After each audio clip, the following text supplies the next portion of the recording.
how to make the smoothest and most delicious Swiss meringue buttercream. You don't need to be scared making this, it's just 4 ingredients.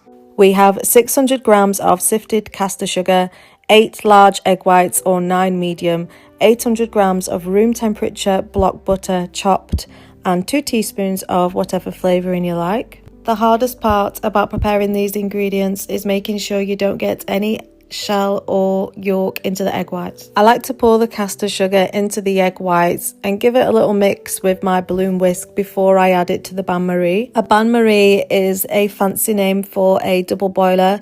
It's just 2 pots, one inside of the other. You add a little bit of water in the bigger pan and the steam creates a gentle heat.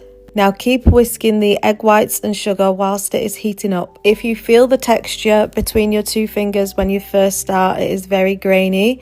You will know when it's ready when you feel it and it is smooth, so all the sugar has dissolved. Once we reach this stage, we can pour the mixture into a stand mixer fitted with a whisk. Turn it up to a medium setting. I had this whisking on setting 2 for around 10 minutes, then I turned it up to setting 4 for another 5 to 10 minutes. We are looking for a stiff peak consistency. I know it's ready when the bowl has completely cooled down. It feels like it takes forever, so it's best not to stand and watch it.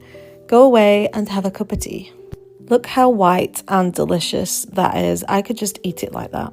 Now it's time to add the butter piece by piece. We do not want to rush this part. The mixer is still on the medium-high setting 4. The butter is nice and soft but not melted. Once you finally get down to the last few pieces, you might notice the buttercream change in consistency. But do not panic, this is actually a good sign. It just means that the buttercream is almost ready.